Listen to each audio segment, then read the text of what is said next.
Bismillah ar-Rahman ar-Rahim. Let us continue with our tafsir of Surah Aal-Imraan bihawlillahi wa quwwatih, and we are on ayah number 55. قال الله تعالى وإذ قال الله يا عيسى إني متوفيك ورافعك إلي ومطهرك من الذين كفروا وجاعل الذين اتبعوك فوق الذين كفروا إلى يوم القيامة ثم إلي مرجعكم فأحكم بينكم فيما كنتم فيه تختلفون. So the vocabulary of this ayah, remember we're still on the topic of Isa alayhi salam, and now Allah Jalla wa Ala is telling Isa alayhi salam something. He's saying that I'm going to mutawaffik. So this is the key term from tawaffa, yatawaffa, tawaffiyan. The most credible opinion on this matter is that in this context, tawaffa means to take you in full. So for example, when you die, Allah Jalla wa Ala takes your soul. As in his statement, Allahu yatawaffa al-anfusa hina mawtiha. Allah takes the souls when they die. وَالَّتِي لَمْ يَمُتْ فِي مَنَامِهَا. And those people who do not die, but they are sleeping. So Allah takes the soul. Others have said that mutawaffika means give you sleep, which is also possible in the Arabic language. And others have said that it means to give death. And again, this is possible in the Arabic language, although looking at the evidence on the whole, it does not appear to be the case that Allah gave him death. The first two opinions are more credible. As for Rafi'uka, I will raise you, so he will raise Isa alayhi salam up from the earth to the heavens. Wa mutahhiruka, normally tathhir means to purify, so this could be physical purity from najasa or even just cleaning yourself, and it could be more spiritual purity as in purifying someone from sins. But here it does not mean either of those, because we need to look at the context. He will purify Isa alayhi salam from the kuffar, meaning he will take Isa alayhi salam away from the kuffar and remove him from them because they wanted to execute him. The Jews wanted to have him killed, so they complained about him to their king at that time, who was a kafir, and they arranged for his crucifixion. And he will say, I will make your followers fawqa, meaning above those who are guilty of kufr, up till yawm al-qiyamah. So this means that the believers will have the upper hand over the kuffar, both in terms of jihadul lisan, the striving with the tongue, so this is arguments, and in terms of military warfare. He then says, to me will be your marji', return, from the verb raja'a, meaning to return. And then he says, I will make hukum, judgment between you in those matters which you used to differ. So people are always differing about what is right and what is wrong. They differ about Isa alayhi salam. Is he a messenger? Is he divine? And like this, there are so many disputes amongst mankind. This is why we have Yawm al-Qiyamah, to end all disputes. Let's continue on to ayah number 56. فَأَمَّا الَّذِينَ كَفَرُوا فَأُعَذِّبُهُمْ عَذَابًا شَدِيدًا فِي الدُّنْيَا وَالْآخِرَةِ وَمَا لَهُمْ مِنْ نَاصِرِينَ. As for the kuffar, he says, فَأُعَذِّبُهُمْ, then I will punish them. He's speaking in the first person singular. عَذَابًا شَدِيدًا, a severe torment, in this world and the akhirah, and they will have no nasirin, helpers. So as for the punishment in the akhirah, that's obvious enough in terms of Jahannam and other frights of Yawm al-Qiyamah. As for the punishment in this world, then this could take various forms. For example, the Muslimin vanquishing the kuffar in a military expedition, but also other things like natural calamities. This is all a punishment for the kuffar. Continuing on, ayah 57. وَأَمَّا الَّذِينَ آمَنُوا وَعَمِلُوا الصَّالِحَاتِ فَيُوَفِّيهِمْ أُجُورَهُمْ وَاللَّهُ لَا يُحِبُّ الظَّالِمِينَ. And as for those who are believers, Iman is a key term we have spoken about before, and they work righteousness, then he says, فَيُوَفِّيهِمْ, he will repay them in full, أُجُورَهُمْ, their rewards. Notice the third person singular in this ayah, and in the previous ayah when he says, فَأُعَذِّبُهُمْ, I will punish them, it is first person singular. We made mention of this issue. It is called iltifat. when you turn your attention to another direction.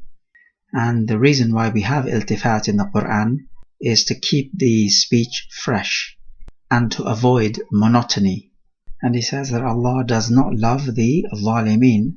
Dhulm means to put something in other than its proper place. And this is an all-encompassing concept of dhulm. Otherwise, linguistically, dhulm means naqs, when you decrease something. So when you commit a dhulm against someone, you decrease from their rights. Every single sin is a dhulm against your own self, and the greatest of dhulm is of course kufr. And ayah 58, ذَلِكَ نَتْلُوهُ عَلَيْكَ مِنَ الْآيَاتِ وَالذِّكْرِ الْحَكِيمِ. That is referring to the ayat which have preceded. Remember, we are talking about the family of Imran from ayah number 33. إِنَّ اللَّهَ اصْطَفَى آدَمَ وَنُوحًا وَآلَ إِبْرَاهِيمَ وَآلَ عِمْرَانَ عَلَى الْعَالَمِينَ. So from there up till now, Allah tells us that is what we natlu, meaning naqra'u, recite. Alayka, to you, min al-ayat, from the ayat, as in the ayat of the Quran. And the dhikr, the reminder, referring to the Quran, al-hakim. Now this can take three meanings, all of them are good and correct. Hakim meaning muhkam, which is well done. There are no flaws and slip-ups. It also means it has hikmah, it has wisdom, so it's a wise reminder. It teaches you that which is good and sets you on the right path. And also, it is a hakim, it is a judge, because it issues the correct and wise judgments. It has also been said that it means mahkum fihi, that which is judged. Because they say in the Quran there are matters which are judged. Not doing the judgment, but they are judged. For example, when Allah Jalla wa Ala issues certain prohibitions, for example, the prohibition not to consume intoxicants or prohibition against gambling, these are rules which are judged. So mahkum, it's the passive sense. So let's reflect on the past few ayat and see what we might pick up. We find that Allah Jalla wa Ala is talking about Isa alayhi salam, and indeed, in much of the Quran does Allah speak about the previous prophets. Now why should that be? Well, firstly, we can take lessons from their stories, and this is the practical benefit. But also, when we get to know about the prophets, it becomes easier to love the prophets, because we are required as part of our iman not just to believe in the prophets, but literally to love them. Only it's difficult to love someone without knowing about them. We may take that Allah Jalla wa Ala speaks as He says, Ya Isa, I am going to take you and raise you. So we affirm a speech for Allah Jalla wa Ala, in accordance with what is apparent from the texts. We find the virtue of Isa alayhi salam in that it is obvious for us to see that Allah Jalla wa Ala was his helper. So that means that Isa alayhi salam enjoyed a special relationship with Allah. But how is this relevant to us? Well, Allah Jalla wa Ala can also become our helper against the kuffar. However, it is upon us to have full integrity to the deen of Allah subhanahu wa ta'ala. Only then can we enjoy the help of Allah. We take that Allah will help the true believers over the kuffar up till Yawm al-Qiyamah, both ideologically and militarily. And this is the ayah that the Muslimun of today need to pay attention to, because we find so many from those who claim to be Muslim, but they prefer the kuffar's way of life, simply because the kuffar countries are richer and technologically more advanced. So they feel, well, because of this, the kuffar's beliefs and lifestyle must therefore be superior. But contrast that belief to what Allah is telling us here in this ayah, that the believers will be above the kuffar up till Yawm al-Qiyamah. So we must not let some temporary success of the kuffar fool us. We need to look at the bigger picture. We also take that there is a Yawm al-Qiyamah, a day of resurrection, where Allah Jalla wa Ala is going to judge between people in all matters. We also take that Allah Jalla wa Ala is to punish the kuffar both in this world and in the hereafter. As for the punishment in this world, we can often experience it and see it for ourselves in terms of the natural calamities and so on. As for the akhirah, well, nobody has seen that yet. And we find that the believers who work righteousness, they will be rewarded. The word used is فَيُوَفِّيهِمْ, which means to repay in full. So you're repaid for your righteous works. We notice that he says, those who believe and work righteousness. Those people who say that actions are not part of the Iman, they use ayat like these to say that actions are not part of the Iman because they are mentioned separately. But we say that the reason why righteous actions are mentioned separately is because Allah is giving it a special mention.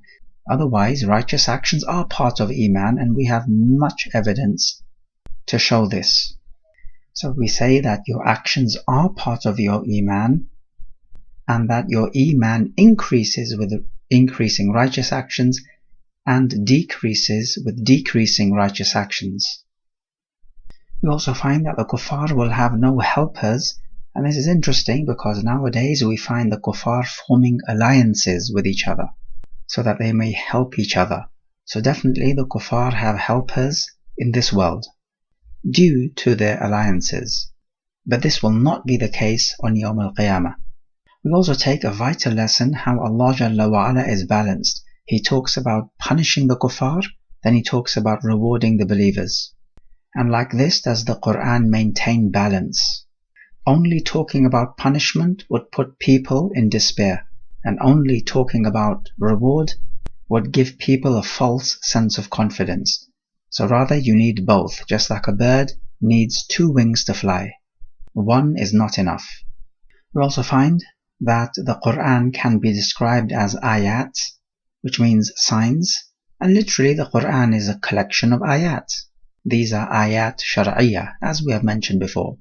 But also that the Quran can be described as a dhikrun hakim, and we spoke about what that means.